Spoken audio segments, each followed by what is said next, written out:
So, Tony, thanks so much for chatting with us. And uh, thank you so much for your service and for jumping in and for putting yourself in a life and death situation and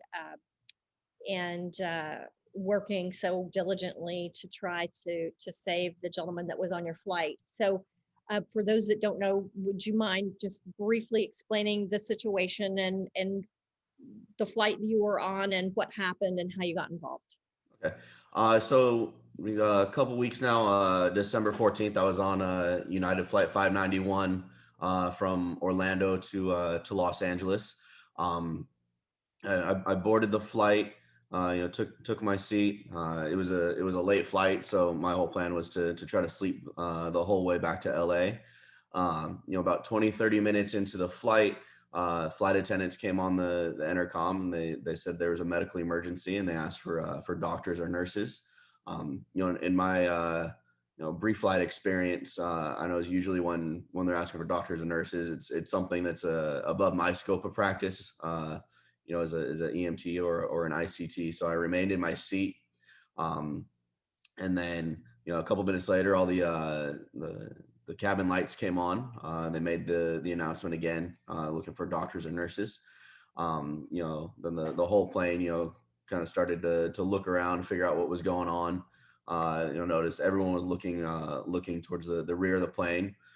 So I turned around as well, to see what was going on. I noticed two passengers pulling someone out of their seat and laying him in the aisle. Um, about the same time, the flight attendants came by with an AED, and I overheard them mentioning that we were gonna make an emergency landing in New Orleans. I kind of, in the back of my mind, I knew we had just taken off from Orlando, so we're probably a little bit of ways from New Orleans at that point.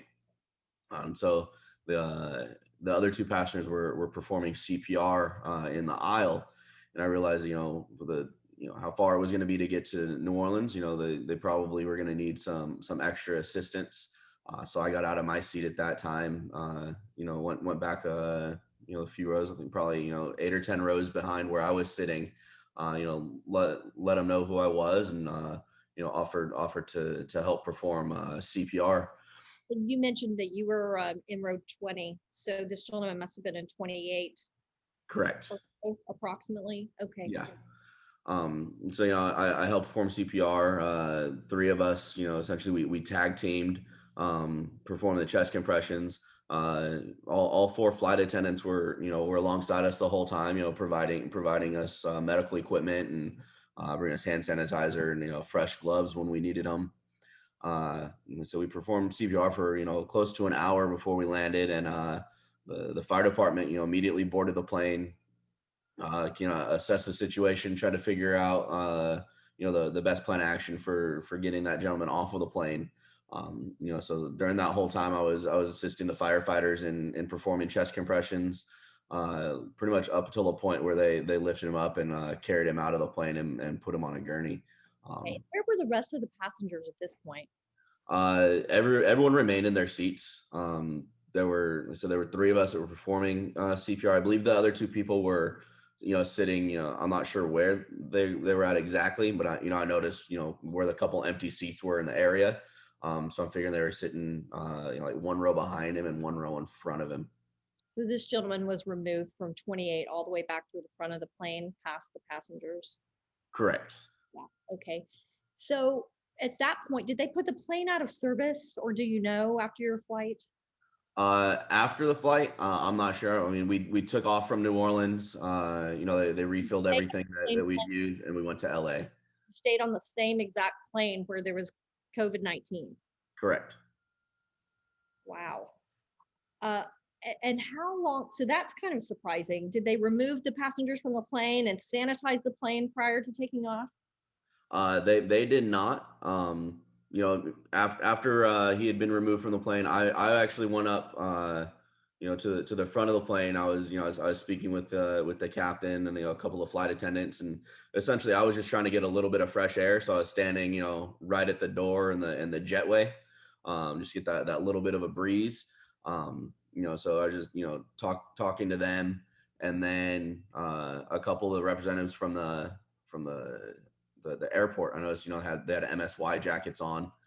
They boarded the plane and they went towards the back. I'm not sure exactly what they did. Um, they came up a little bit later and, told them we were good to go. So I went and I retook my seat. And then, they made the announcement that, if we wanted to, we can, get off the plane and take a later flight. But to my knowledge, nobody did. I definitely didn't. I stayed. Were you notified, Tony? If you don't mind me asking, who notified you, and what was your expectation in terms of how quickly you should have been notified? So I guess the first unofficial notification I got was actually from TMZ. Harvey Levin called me from TMZ and said, "Hey, have you heard the news? The coroner's report came out, and this gentleman was he was COVID positive." So I mean, that would have been I want to say like the 21st or 22nd of December. So about a week later, and then I received official notification on Christmas Eve. So 10 days later, I received a phone call from the Department of Public Health in Los Angeles, and literally I got a voicemail that said, there's a Past your flight, you and your fellow passengers could have just continued to be unaware that you were exposed, exactly. and you were not notified. And so that was LA County that notified you, or United Airlines? LA County. Okay, all right. And I'm not sure if you're aware, but thus far in the United States, at least, the airlines have taken the approach that it is not their responsibility to notify passengers if they've been exposed of contagion like COVID-19. Were you aware of that before you flew? And if you weren't, what are your thoughts on that? I was not aware of that. This is the first time I've heard anything like that. Naturally, I think anybody would believe that, if something happens on an airline, then, the airline would tell you. I mean, I think that, it's not, in a customer service mindset. I don't think it's best practice to kind of leave your passengers in the shadows. Essentially, like I still have plans to go back to Florida at some point.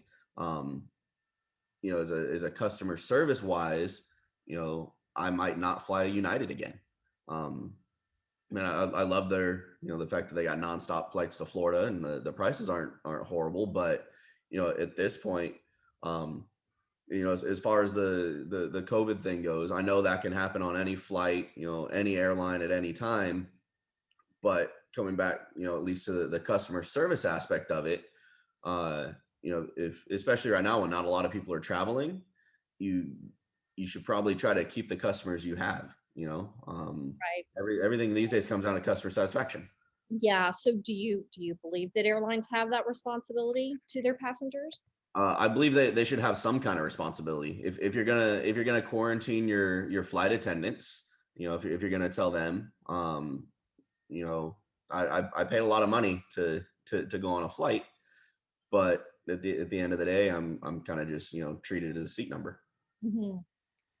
And I would assume that if you believe that airlines have the responsibility of notifying you as a passenger, would you feel differently if you were guaranteed that you would be notified if you had been exposed? Oh yeah, absolutely. I mean, that would be a game changer. Just having that peace of mind. I know there's a lot of people that are scared to travel right now. I mean, I took all the precaution. I was tested before I left Los Angeles. I kept my social distancing. Like I said, I was one of the last people to board the plane because I didn't want to be, in the big crowd. And that's something that I did even before, COVID, because even before that, there's still a lot of communicable diseases that can be passed at any time. So, I always kept my social distance before getting on any flights. I kept my mask on. I didn't touch anything. But that would be a game changer, is to have that peace of mind that, if something does happen, I'll get notified of it. Right. Well, transmission's happening regardless of all the precautions we're taking, but uh, What do you believe the dangers are for passengers when it takes, in your case, 10 days, but in many cases, weeks before people are ever notified? What are your thoughts on that? What do you believe the dangers are? Well, I mean, it's scary, especially right now during the holidays, and a lot of people, at this point haven't had COVID. So a lot of them might feel invincible. I have a lot of patients that come into the emergency room. When I tell them I have to test them, they say, "Oh no, I've never had it. If I was gonna have it, I would have had it by now." If people are in that mindset, then they're probably not taking the proper precautions. They think they've already beat it, and if they were going to have it, they would have had it already. um you have 179 people on the flight. uh the immediate people that actually performing CPR. um I think the guy in the video that was at the man's head that was doing CPR above his face the entire time. It took him 13 days to get notified by the county. Wow. Um, he hasn't heard anything from United or the CDC either, but it took him 13 days to receive an email from the county that told him he needed a quarantine for 14 days. Wow. So It's if a he little too late. There's just yeah, no how many places he could have potentially exposed others. Uh, exactly. and with our current legislation and regulation, I should say, you won't be contacted by an airline if exposed. So it's really unfortunate, but thankfully we've got heroes like you that did your service. And thanks so much again for putting your life in danger. And I hope you're feeling all right. Yeah, Yeah. I'm definitely feeling way better than I was in the beginning. Um, it's I'm back to work. We're back to work in the night shift, and just trying to move on from everything. Okay. All right, Tony. I think that's everything. I really appreciate your time today and for speaking with us and sharing your experience. Again, Of we're course. here. And again, Tony, thank you very much for giving voice to millions of passengers that are in this situation, not just in the US, but around the world. We're trying to bring change and make it safer, and your contribution is certainly helping us. And we look forward to sharing this with political leaders that we're engaged with now, and hopefully they can help bring about that change. So, Tony, once again, thank you very much. And we'll stay in touch with you, and contact us if there's anything that we can do for you. Oh, yeah, absolutely. If you need anything else from me, feel free to reach out. I mean, this what you guys are doing is amazing. I think that's I'm dumbfounded the fact that it hasn't been done already. Um, Especially in the beginning of the pandemic. I don't know why no one was like, hey, this is already there. Why don't we kind of try to get it? Yeah, yeah. It's It's aviation. We have to understand that it's a big industry, yep. and bringing change is very difficult to do. So hopefully, and they're not alone. This is the case with all of the U.S. carriers. So hopefully, you know, they'll start to see the light and realize that passengers are taking this very seriously. Well, thank you again, Tony. Have a wonderful evening, and I'll drop you a note later on.